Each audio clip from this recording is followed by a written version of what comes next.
ಎಲ್ರಿಗೂ ನಮಸ್ಕಾರ. ವೀಕ್ಷಕರೇ, ಇವತ್ತು ಶಿವಮೊಗ್ಗ ಜಿಲ್ಲೆಯ ಹೊಸನಗರ ತಾಲೂಕಿನ ಕೃಷಿ ಇಲಾಖೆಯಲ್ಲಿದ್ದೀವಿ. ಮೊನ್ನೆ ಒಂದು ಕೋಟನ್ನು ನೋಡಿದೆ. ಒಬ್ಬ ಕೃಷಿಕ ಅಥವಾ ಒಬ್ಬ ರೈತ ಯಶಸ್ವಿ ಆಗ್ಬೇಕು ಅಂತಂದ್ರೆ ತನ್ನ ಕೃಷಿ ಜಮೀನಿನಲ್ಲಿ ದುಡಿಬೇಕು, ಅರಸನಾಗಬೇಕು, ಆಳು ಕೂಡ ಆಗ್ಬೇಕು. ಅದರ ಜೊತೆಗೆ ರೈತ ವಿಜ್ಞಾನಿನೂ ಕೂಡ ಆಗ್ಬೇಕು. ತನ್ನ ತೋಟದಲ್ಲಿ ಅಥವಾ ತನ್ನ ಕ್ಷೇತ್ರದಲ್ಲಿ ಏನೇನು ಬೆಳಿಬಹುದು ಅನ್ನೋದನ್ನು ತಿಳ್ಕೊಳ್ಬೇಕು. ರೈತ ವಿಜ್ಞಾನಿ ಆಗ್ಬೇಕು, ಜೊತೆಗೆ ಒಬ್ಬ ಬಿಸ್ನೆಸ್ ಮನ್ ಆಗ್ಬೇಕು. ಯಾಕೆಂತಂದ್ರೆ ತನ್ನ ಬೆಳೆಯನ್ನ ಯಾವ ಕಾಲಕ್ಕೆ ಸೇಲ್ ಮಾಡಬೇಕು, ಹೇಗೆ ಸೇಲ್ ಮಾಡಬೇಕು ಅನ್ನೋದು ಗೊತ್ತಿರ್ಬೇಕಾಗತ್ತೆ. ಸೊ ಇದು ತುಂಬಾ ಇಂಪಾರ್ಟೆಂಟ್ ಕೂಡ. ಇವತ್ತು ಕೃಷಿ ಇಲಾಖೆನಲ್ಲಿದ್ದೀವಿ. ಈ ವರ್ಷದ 2024-25ನೇ ಸಾಲಿನಲ್ಲಿ ಕೃಷಿ ಇಲಾಖೆಯಿಂದ ರೈತರಿಗೆ ಏನೇನು ಬೆನಿಫಿಟ್ ಸಿಗುತ್ತೆ, ಏನೇನು ಬೆನಿಫಿಟ್ ಸ್ಕೀಮ್ಗಳಿದೆ ತಿಳ್ಕೊಂಬರೋಣ. ಇವತ್ತು ಈ ಇನ್ಫಾರ್ಮೇಶನ್ ಅನ್ನು ಕೊಡ್ಲಿಕ್ಕೆ ಇಲ್ಲಿಯ ಸಹಾಯಕ ಕೃಷಿ ನಿರ್ದೇಶಕರಾಗಿರ್ತಕ್ಕಂಥ ಸಚಿನ್ ಹೆಗಡೆ ಅವರು ನಮ್ಮ ಜೊತೆಗಿದ್ದಾರೆ. ಬನ್ನಿ ಅವರನ್ನ ಈ ಕಾರ್ಯಕ್ರಮಕ್ಕೆ ವೆಲ್ಕಮ್ ಮಾಡೋಣ. ಸಚಿನ್ ಹೆಗಡೆ ಸರ್, ನಮಸ್ಕಾರ. ನಮಸ್ಕಾರ. ನಮ್ಮ ಸವ್ಯಸಾಚಿ ಯೂಟ್ಯೂಬ್ ಸ್ಟುಡಿಯೋಕ್ಕೆ ಆತ್ಮೀಯವಾದ ಸ್ವಾಗತ. Thank you sir. ನೀವು ಈ ಇಲಾಖೆನಲ್ಲಿ ಎಷ್ಟು ವರ್ಷದಿಂದ ಕೆಲಸ ಮಾಡ್ತಾ ಇದ್ರಿ, ಜೊತೆಗೆ ರೈತರ ಜೊತೆಗೆ ಹೇಗೆ ರಿಲೇಶನ್ಶಿಪ್ ಇಟ್ಕೊಂಡಿದ್ರಿ, ಸ್ವಲ್ಪ ತಿಳಿಸ್ಬೋದಾ? ನಾನು ಕಳೆದ 2018ರಿಂದ ಕೃಷಿ ಇಲಾಖೆಯಲ್ಲಿ ಸಹಾಯಕ ಕೃಷಿ ನಿರ್ದೇಶಕ ಕೆಲಸ ಮಾಡ್ತಾ ಇದ್ದೀನಿ. ಕಳೆದ ಒಂದು 5 ವರ್ಷ ನಾನು ಚಿಕ್ಕಮಗಳೂರು ಜಿಲ್ಲೆಯಲ್ಲಿ ಕೆಲಸ ಮಾಡಿದೆ. ಈಗ ಹೊಸನಗರ ತಾಲೂಕಿನಲ್ಲಿ ಬಂದು ಸುಮಾರು 1 ವರ್ಷ ಆಗಿದೆ. ಓಕೆ. ನಾವಿಲ್ಲಿ ಕೃಷಿ ಇಲಾಖೆ ರೈತರಿಗೆ ಅತ್ಯಂತ ಹತ್ತಿರದ ಸಂಪರ್ಕದಲ್ಲಿರುವಂತ, ನಿರಂತರವಾಗಿ ಸಂಪರ್ಕದಲ್ಲಿರುವಂತ ಇಲಾಖೆ. ನಮ್ಮ ಕೃಷಿ ಇಲಾಖೆ ಬ್ರಾಂಚ್ಗಳು ಪ್ರತಿ ಹೋಬಳಿಯಲ್ಲೂ ಸಹ ಇದಾವೆ. ಮತ್ತೆ ರಾಜ್ಯದಲ್ಲಿ ಅತಿ ಹಳೆಯ ಇಲಾಖೆ ಕೃಷಿ ಇಲಾಖೆ. ಕಂದಾಯ ಇಲಾಖೆ ನಂತರ ಸುಮಾರು 1902ನೇ ಇಸ್ವಿಯಲ್ಲಿ ಶ್ರೀ ಡಾಕ್ಟರ್ ಕೋಲ್ಮನ್ ರವರು ಮೈಸೂರು ಮಹಾರಾಜರ ಒಂದು ಸಹಕಾರದಲ್ಲಿ ಕೃಷಿ ಇಲಾಖೆಯನ್ನ ಸ್ಥಾಪನೆ ಮಾಡಿದ್ರು. ಅವತ್ತಿಂದ ಇಲ್ಲಿವರೆಗೂ ಸುಮಾರು 125 ವರ್ಷಗಳಿಂದ ರೈತರ ಜೊತೆ ನಿರಂತರವಾಗಿ ನಾವು ಸಂಪರ್ಕದಲ್ಲಿದ್ದೀವಿ. ಇದಕ್ಕೆ ಅಂತಾನೆ ರೈತ ಸಂಪರ್ಕ ಕೇಂದ್ರಗಳು ಅಂತ ಇದಾವೆ. ಪ್ರತಿ ಹೋಬಳಿಯಲ್ಲೂ ಸಹ ಒಬ್ರು ಕೃಷಿ ಅಧಿಕಾರಿ, ಒಬ್ರು ಸಹಾಯಕ ಕೃಷಿ ಅಧಿಕಾರಿ, ಹಾಗೆ ಇತರ ಒಂದು ಹೊರಗುತ್ತಿಗೆ ಸಿಬ್ಬಂದಿಗಳು ಅಲ್ಲಿ ಕಾರ್ಯನಿರ್ವಹಿಸ್ತಾರೆ. ಹಾಗೆ ನಮ್ಮ ಕೃಷಿ ಇಲಾಖೆ ನಿರಂತರವಾಗಿ ರೈತರ ಜೊತೆ ಸಂಪರ್ಕದಲ್ಲಿದೆ. ಪ್ರತಿಯೊಂದು ಸೀಸನ್ ಸ್ಟಾರ್ಟ್ ಆದಾಗ, ಅಥವಾ ನಾವೇನು ಮುಂಗಾರು ಅಥವಾ ಹಿಂಗಾರು ಅಥವಾ ಬೇಸಿಗೆ ಸೀಸನ್ ಅಂತ ಹೇಳ್ತೀವಿ, ಪ್ರತಿ ಸೀಸನ್ ಅಲ್ಲೂ ಸಹ ನಮ್ಮ ಕೃಷಿ ಇಲಾಖೆ ರೈತರ ಹೊಲಗಳಿಗೆ ಹೋಗಿ ಅಲ್ಲಿ ಪ್ರಾತ್ಯಕ್ಷಿಗಳನ್ನ ಕಂಡಕ್ಟ್ ಮಾಡೋದಿರ್ಬೋದು, ಅಥವಾ ರೈತರಿಗೆ ಮಾಹಿತಿಯನ್ನ ಕೊಡೋದಿರ್ಬೋದು, ತರಬೇತಿಯನ್ನ ಕೊಡೋದಿರ್ಬೋದು. ಹಾಗೆ ಈಗ ಸೋಷಿಯಲ್ ಮೀಡಿಯಾಗಳ ಮೂಲಕ, ಅಂದ್ರೆ ವಾಟ್ಸಪ್ ಗ್ರೂಪ್ಗಳ ಮುಖಾಂತರ, ಯೂಟ್ಯೂಬ್ ಚಾನೆಲ್ಗಳ ಮುಖಾಂತರ, ಫೇಸ್ಬುಕ್ ಮುಖಾಂತರ ರೈತರಿಗೆ ನಿರಂತರವಾಗಿ ಸಂಪರ್ಕದಲ್ಲಿದೆ. ಸರ್, ರೈತರದೊಂದು ನೋವಿದೆ. ಏನು ಅಂತಂದ್ರೆ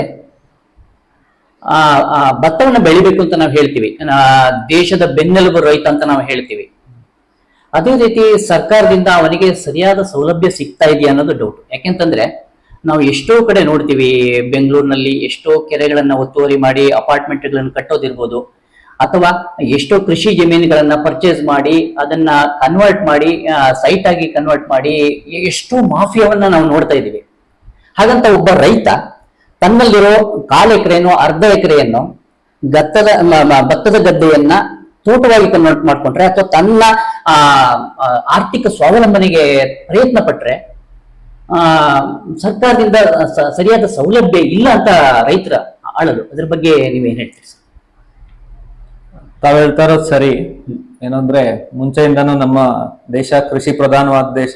ಸುಮಾರು 60-70% ಜನ ಇಲ್ಲಿ ರೈತರು ಯಾವಾಗಲೂ ಸಾಧಾರಣವಾಗಿ ಕೃಷಿಯನ್ನ ಅವಲಂಬಿಸ್ತಾ ಇದ್ರು.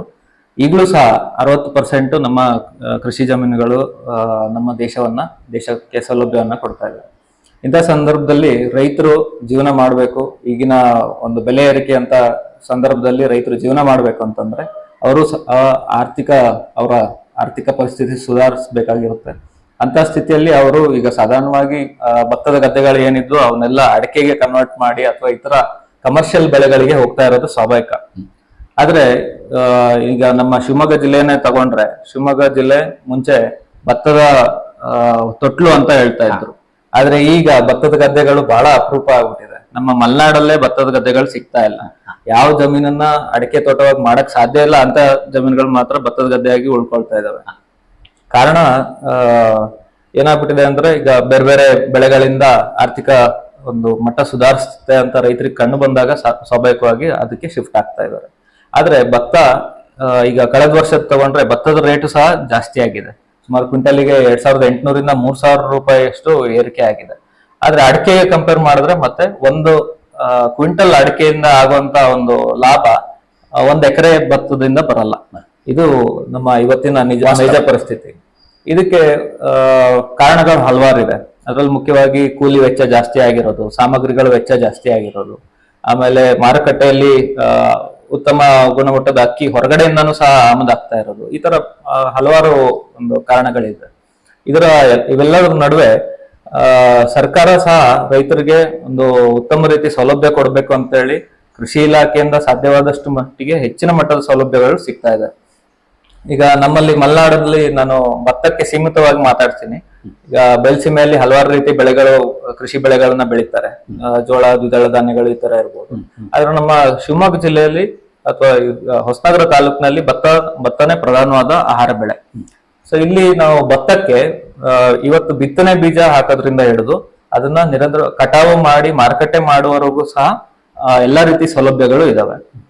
ನಾನ್ ನಿಮ್ಗೆ ಬೇಕಾದ್ರೆ ಈ ಯೂಟ್ಯೂಬ್ ಚಾನೆಲ್ ಮುಖಾಂತರ ರೈತರಿಗೆ ಏನೇನ್ ಸೌಲಭ್ಯಗಳನ್ನ ನಾವು ಕೊಡ್ತೀವಿ ಅನ್ನೋದನ್ನ ತಿಳಿಸ್ಕೊಡ್ತೀನಿ.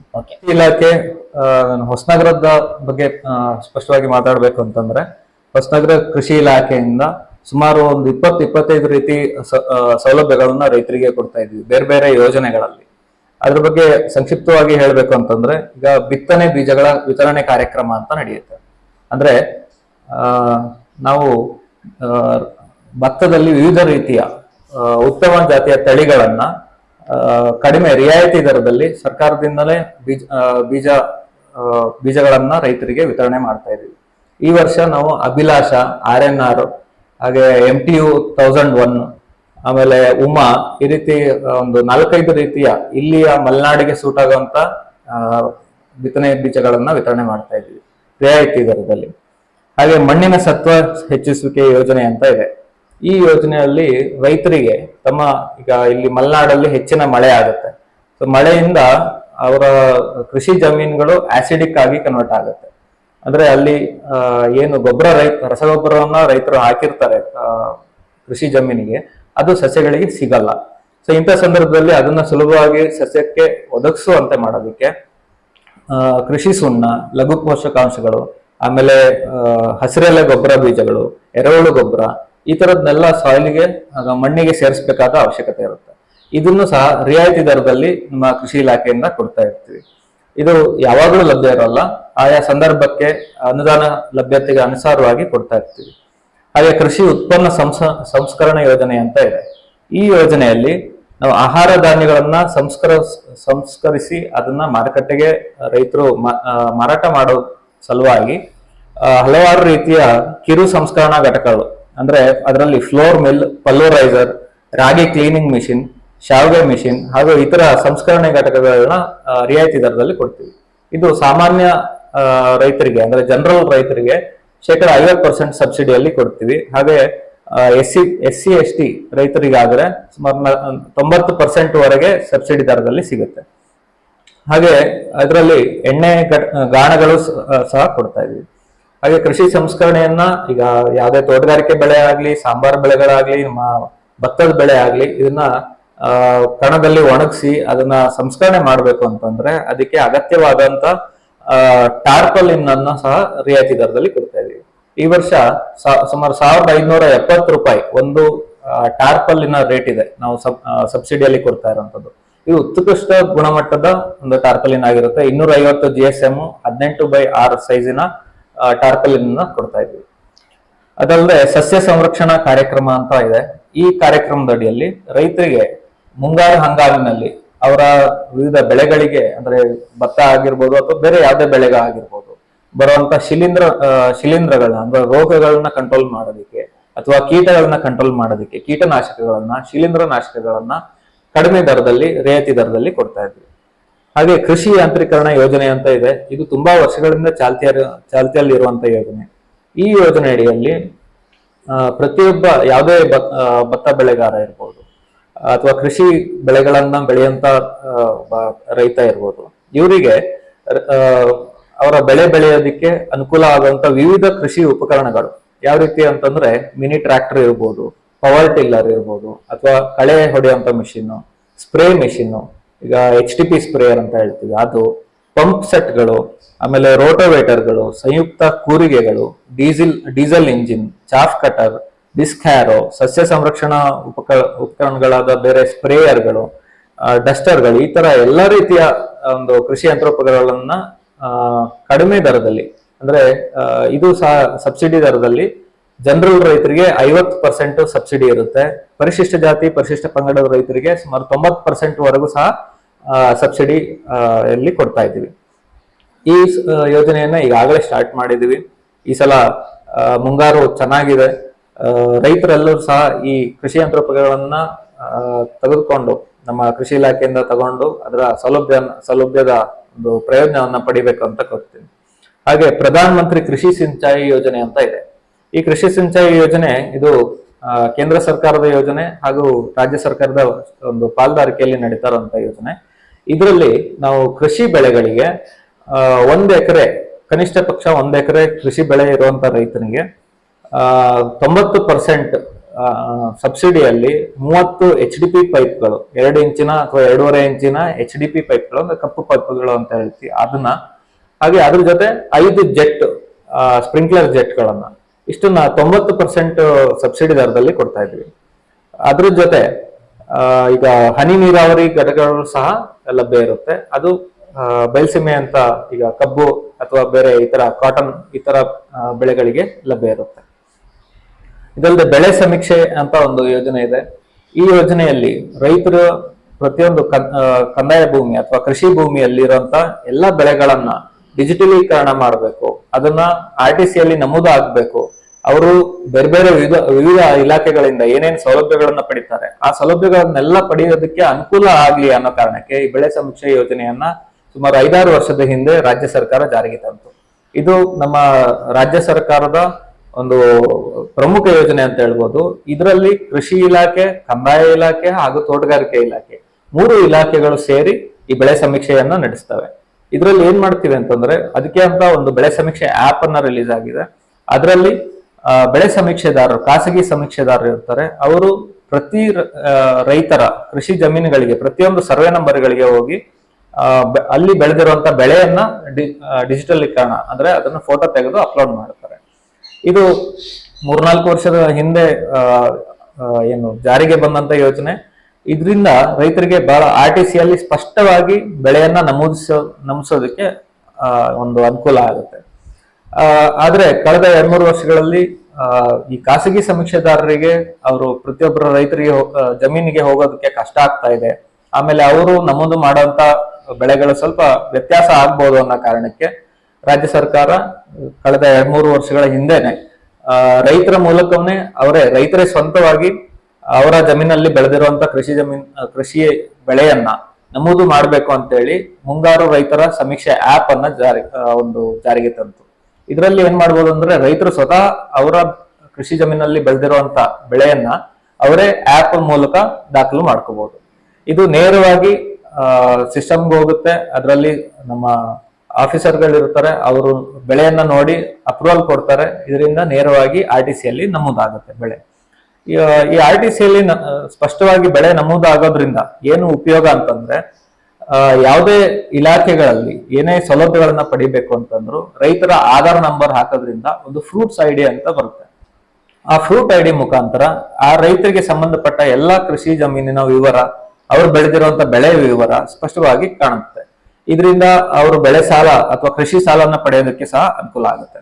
ಹಾಗೆ ವಿವಿಧ ಸೌಲಭ್ಯಗಳನ್ನ ಪಡೆಯೋದಿಕ್ಕೆ, ಆಮೇಲೆ ಯಾರೇ ಆಗ್ಲಿ ಬೇರೆ ಒಂದು ಕೃಷಿ ಜಮೀನನ್ನ ಒತ್ತುವರಿ ಮಾಡೋದಾಗ್ಲಿ ಅಥವಾ ಬೇರೆ ಯಾವುದೇ ರೀತಿ ಒಂದು ಅವ್ಯವಹಾರಗಳು ನಡೆಯೋದನ್ನು ಸಹ ಇದರಿಂದ ತಪ್ಪಿಸಬಹುದು.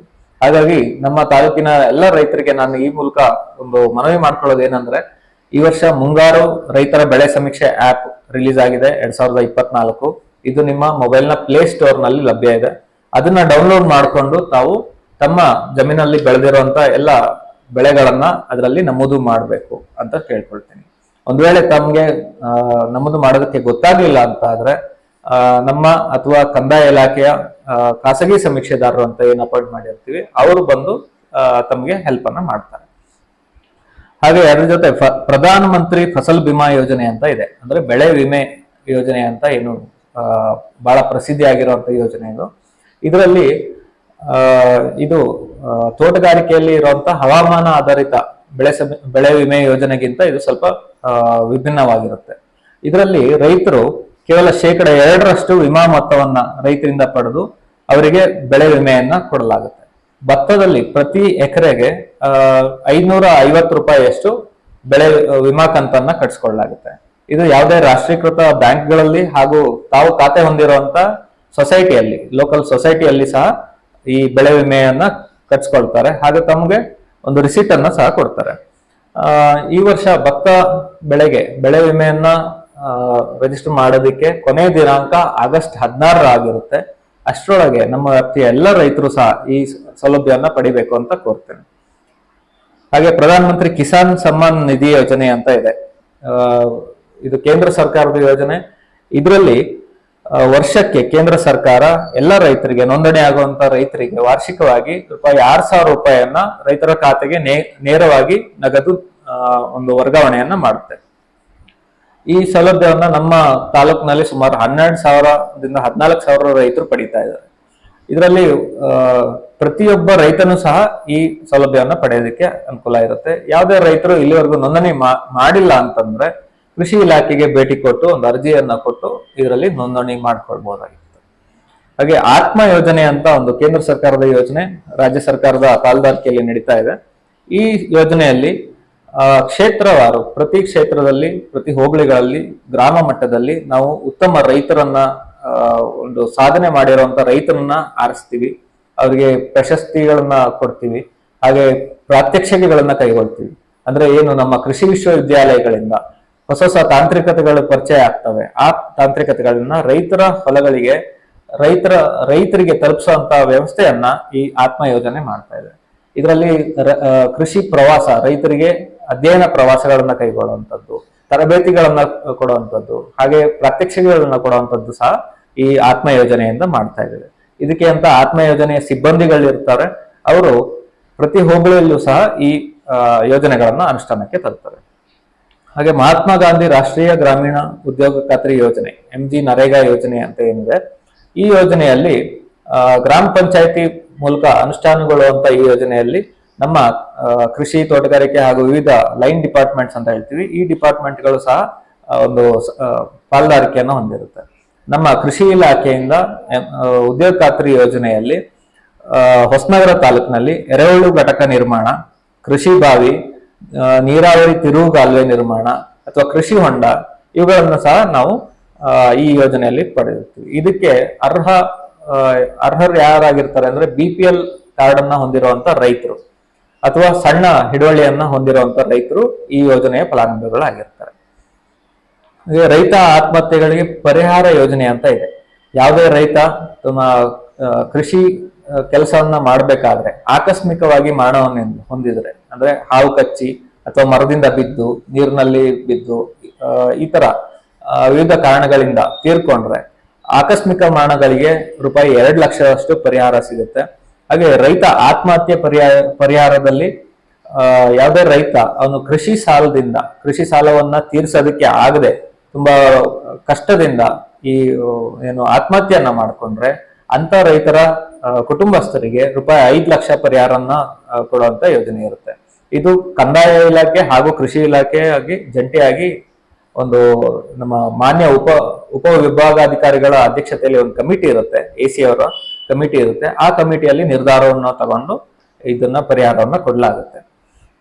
ಹಾಗೆ ರೈತರು ಯಾವುದೇ ಕೃಷಿ ಸಾಲದಿಂದ ಅಥವಾ ಬೇರೆ ಯಾವುದೇ ರೀತಿಯ ತೊಂದರೆಗಳಿಂದ ಆತ್ಮಹತ್ಯೆ ಮಾಡ್ಕೊಳ್ಬಾರದು ಅನ್ನೋ ಒಂದು ಕಾರಣಕ್ಕೆ ನಾವು ನಿರಂತರವಾಗಿ ರೈತರ ಸಂಪರ್ಕದಲ್ಲಿ ಇರ್ತೀವಿ. ಹಾಗೆ ನಮ್ಮ ಹಲವಾರು ತರಬೇತಿಗಳಲ್ಲಿ ಈ ರೈತ ಆತ್ಮಹತ್ಯೆಯನ್ನ ತಡೆಗಟ್ಟೋದಕ್ಕೋಸ್ಕರ ಅವೇರ್ನೆಸ್ ಅನ್ನ ಕೊಡ್ತಾ ಇರ್ತೀವಿ. ನಮ್ಮ ಕೃಷಿ ಅಧಿಕಾರಿಗಳು ಸಹ ಈ ರೀತಿ ಯಾವುದೇ ರೈತರು ಪ್ರಾಬ್ಲಮ್ ನಲ್ಲಿ ಇದ್ದಾರೆ ಅಂತ ಗೊತ್ತಾದ್ರೆ ಅವರ ಸಂಪರ್ಕದಲ್ಲಿ ಬಂದು ಅವರ ಸಮಸ್ಯೆಯನ್ನ ಬಗೆಹರಿಸೋದಕ್ಕೆ ಶೀಘ್ರ ಕ್ರಮವನ್ನ ಕೈಗೊಳ್ತಾ ಇರ್ತೀವಿ. ಹಾಗೆ ಸಾವಯವ ಇಂಗಾಲ ಹೆಚ್ಚಿಸುವ ಕಾರ್ಯಕ್ರಮ ಅಂತ ಇದೆ. ಈ ಕಾರ್ಯಕ್ರಮದಲ್ಲಿ ನಾವು 75% ಸಹಾಯಧನದ ಅಡಿಯಲ್ಲಿ ಡಯಾಂಚ ಸೆಣಬು ಅಥವಾ ಪಿಳ್ಳೆ ಹಸಿರು ಬೀಜ ಅಂತ ಹೇಳ್ತೀವಿ, ಅಂದ್ರೆ ಹಸಿರೆಲೆ ಗೊಬ್ಬರದ ಬೀಜಗಳು. ಈ ಬೀಜಗಳನ್ನ ಸಹ ಪ್ರತಿ ಏಪ್ರಿಲ್ ಅಥವಾ ಮೇ ಈ ಟೈಮ್ ನಲ್ಲಿ ಕೊಡ್ತಾ ಇರ್ತೀವಿ.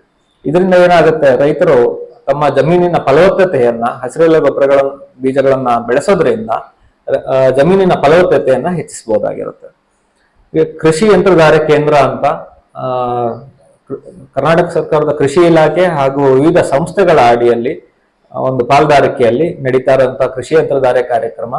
ಇದರಲ್ಲಿ ವಿವಿಧ ರೈತರಿಗೆ ಬೇಕಾಗುವಂತಹ ವಿವಿಧ ಕೃಷಿ ಯಂತ್ರೋಪಕರಣಗಳನ್ನ ಕಡಿಮೆ ದರದಲ್ಲಿ ಬಾಡಿಗೆಯಲ್ಲಿ ಕೊಡುವಂತ ಒಂದು ಯೋಜನೆ ಇದೆ. ನಮ್ಮ ಹೊಸನಗರ ತಾಲೂಕಿನಲ್ಲಿ ಕೋಡೂರಿನಲ್ಲಿ ಧರ್ಮಸ್ಥಳ ಸಂಘದವರು ಈ ಕೃಷಿ ಯಂತ್ರಧಾರೆ ಯೋಜನೆ ಕೇಂದ್ರವನ್ನು ನಡೆಸ್ತಾ ಇದ್ದಾರೆ. ಇಲ್ಲಿ ಕಡಿಮೆ ದರದಲ್ಲಿ, ಅಂದ್ರೆ ಮಾರುಕಟ್ಟೆಯಲ್ಲಿ ಪ್ರಚಲಿತದಲ್ಲಿ ಇರುವಂತ ಬಾಡಿಗೆ ದರಕ್ಕಿಂತ ಕಡಿಮೆ ದರದಲ್ಲಿ, ಸರ್ಕಾರವೇ ನಿಗದಿಪಡಿಸಿದ ಕಡಿಮೆ ದರದಲ್ಲಿ ಕೃಷಿ ಯಂತ್ರೋಪಕರಣಗಳನ್ನ ಬಾಡಿಗೆಗೆ ಕೊಡ್ತಾ ಇರ್ತಾರೆ. ಹಾಗೆ ಕೃಷಿ ಮೂಲಭೂತ ಸೌಕರ್ಯ ನಿಧಿ ಅಂತ ಇದೆ. ಆಮೇಲೆ ಒಂದು ಜಿಲ್ಲೆ ಒಂದು ಉತ್ಪನ್ನ ಯೋಜನೆ ಅಂತ ಇದೆ. ಈ ಯೋಜನೆಗಳಲ್ಲಿ ರೈತ ಯಾವುದೇ ಹೊಸ ಉದ್ಯಮವನ್ನ ಕೃಷಿಯಲ್ಲಿ ಯಾವುದೇ ಹೊಸ ಉದ್ಯಮವನ್ನ ಸ್ಥಾಪಿಸಬೇಕು ಅಂತ ಇದ್ರೆ, ಕೃಷಿಗೆ ಸಂಬಂಧಿಸಿದಂತ ಉದ್ಯಮಗಳನ್ನು ಸ್ಥಾಪಿಸಬೇಕಂತ ಇದ್ರೆ ಅದಕ್ಕೆ ಸೂಕ್ತ ಸಹಾಯಧನ ಹಾಗೂ ಮಾರ್ಗದರ್ಶನ ಹಾಗೂ ಮಾರುಕಟ್ಟೆಯ ವ್ಯವಸ್ಥೆಯನ್ನ ಕೃಷಿ ಇಲಾಖೆಯಿಂದ ಹಾಗೂ ಇತರ ಕ್ಯಾಪೆಕ್ ಅಂತ ಒಂದು ಸಂಸ್ಥೆ ಇದೆ, ಆ ಸಂಸ್ಥೆಯ ಪಾಲುದಾರಿಕೆಯಲ್ಲಿ ಕೊಡ್ತಾ ಇದ್ದೀವಿ. ಇವಿಷ್ಟು ನಾವು ಕೃಷಿ ಇಲಾಖೆಯಿಂದ ಚಾಲ್ತಿಯಲ್ಲಿರುವಂತಹ ಪ್ರಮುಖವಾದ ಯೋಜನೆಗಳು.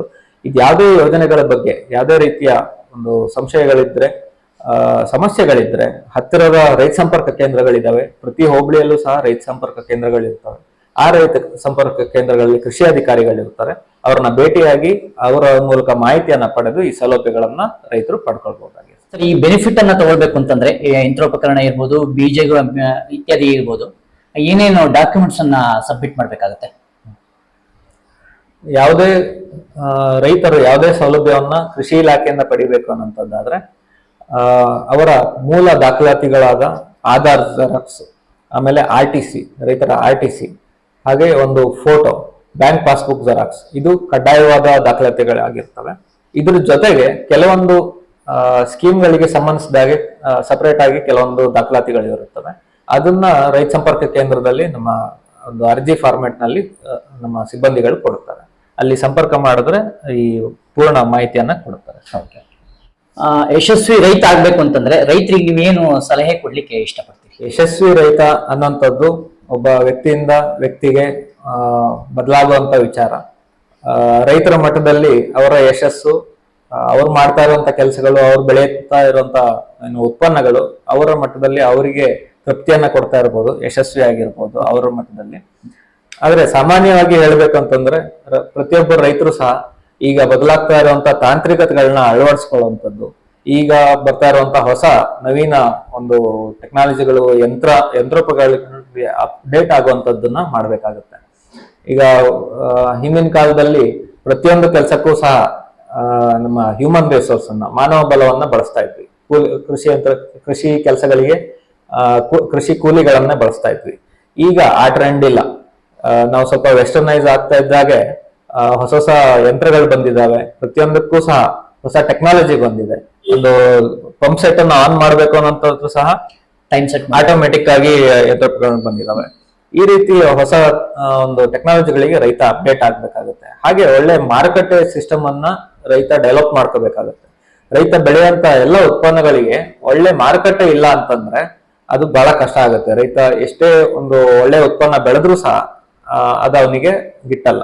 ಹಾಗಾಗಿ ರೈತನು ಸಹ ಹೊಸ ಮಾರ್ಕೆಟಿನ ಬೇರೆ ಬೇರೆ ಆಯಾಮಗಳಿಗೆ ತರ್ಕೊಳ್ಬೇಕಾಗುತ್ತೆ.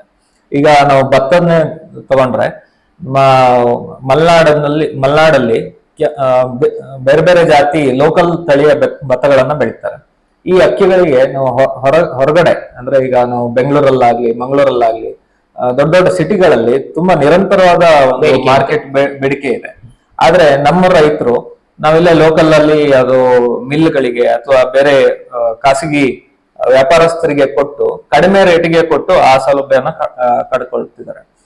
ಹಾಗಾಗಿ ರೈತರೇ ಒಗ್ಗಟ್ಟಾಗಿ ಒಂದು ಸಂಘಗಳ ಮೂಲಕ ಯೂನಿಟಿ ಮಾಡ್ಕೊಳ್ಬೇಕು.